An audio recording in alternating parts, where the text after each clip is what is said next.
Hello, class. This is Kate Bain, your instructor. I wanted to do a short little video just on some of the phonetics and phonology that we've been discussing this week, and just kind of give you a couple examples of how interesting this stuff gets.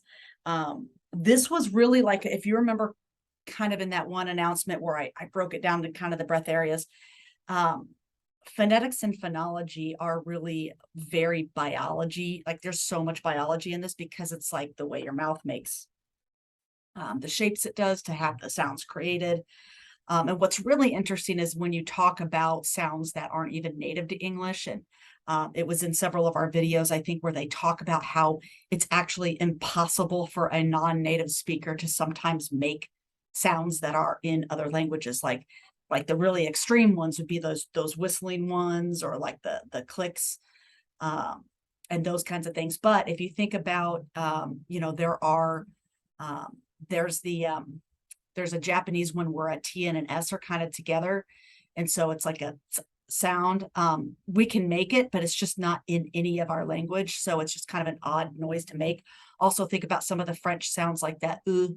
Like we don't really have that. It's not super hard for us to do it, but it doesn't come naturally. So anyway, I find this stuff really, really fascinating. But yeah, again, this part may be a little, I mean, for folks that are English teachers, this part could actually really be super helpful. But it could be in the weeds, depending on kind of what you're teaching and things like that. But here's my example of why this is so fascinating. So if you think about the word input, okay, so it's INPUT, right? The word and the correct word is input, but you might hear people or see people spell it as imput, right? With an M, an IMPUT. This is one of those words that it's so often, it's just so commonly misspelled and mispronounced that eventually in like 50 years, no one's even going to remember the original, right?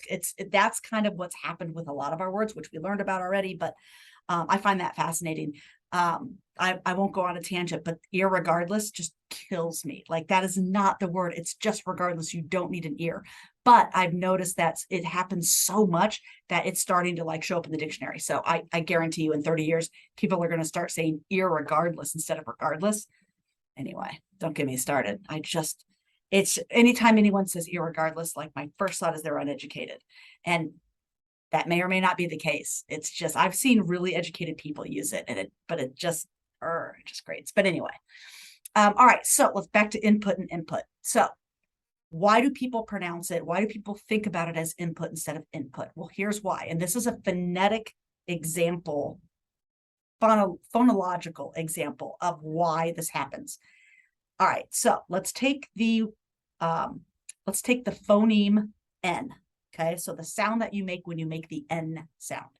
And if you remember the chapter talking about phonetics and phonology, it describes all those places of articulation: bilabial, glottal, dental, right? So you can classify every single sound by exactly, there's that little chart of all these things. So take the N.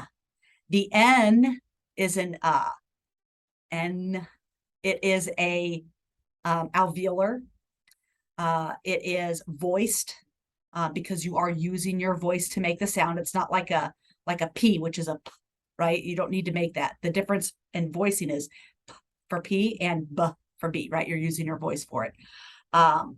It is also, what else is it?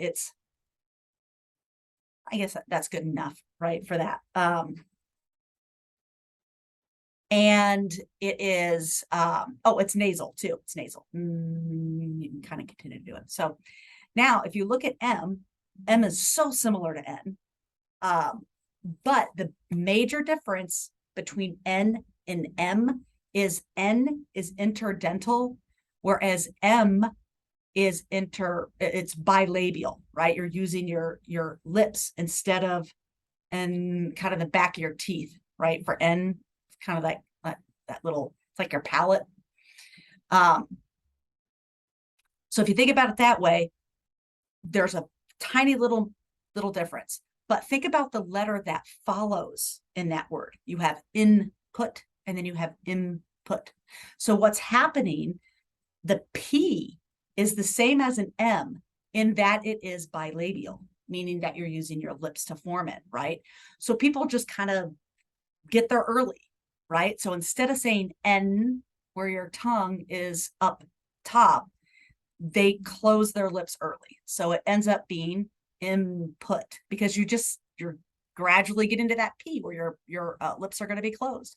And so you end up making an M sound sometimes, whether you mean it or not. So therefore it has shifted from being input to input. And so that's a really good example. I think I want to say that term is rebracketing, but I'm really going back in my memory and I couldn't find it in the book. I couldn't find the example of input, maybe in there, but I couldn't find it when I was looking for it. But that's a really good example. Here's one more. I have a nephew who has troubles with his k, right? With his hard C's and K's. So he can't do that k sound. And if you think about it, think about the way your tongue is back there, right? K, k. It's a velar, right? K. And you're not using anything. Like there's nothing else in your mouth. It is literally just your tongue is in that one position, k. He can't say his K's. Ironically, his name is Kai. So what he does is all he's doing wrong is he's just putting his tongue back behind his teeth. So he's making it a dental instead. So he's making a T, right? So he's making a T sound instead of the K sound. If you think about it, man, they're so similar. Think about that. K and T, right? So he's basically doing the exact same as N, what we were talking about. It's an alveolar, only it's not voiced and it's not nasal. So it's very similar, right? So it's T. So I have a dog named Collins. So instead of saying Collins, he walks around going, Talons, Talons. It's adorable, but it's going to have to probably get fixed at some point. And I asked him straight out because his name is Kai. I asked him straight out, I said, Kai, what's your name? And he says, Tai. So he knows, I don't know if he fully understands that he's not saying it correctly. I don't know if he has the ability. He's only 5 or something, right? So he's really young. But eventually, if that continues, the cute baby voices continues, he may have to go to speech therapy. But this is a really good example when you're talking, especially for those of you that are going to be dealing with younger kids or kids who might have some kind of speech impediments. This stuff is fascinating because you can figure out why somebody is doing what they're doing. When you break your phonemes down into the very smallest units that you can, then you can analyze it and go, okay, what's going wrong here? Where's the disconnect? Where's the part where it's not working? And if you can teach a kid to just stick their tongue in a different place when they're doing it, they're not going to need to know the terminology. You don't need to say to a 5-year-old, you're doing an alveolar, right? They're not going to know what you're talking about, but you do. And that makes it easier for you to explain it. So that's it. That's all I wanted to say in that video. It's so fascinating, all the little nuances and the ways that we make sounds in our voices and the way everything has to be framed. So anyway, happy Friday, and I hope all is well.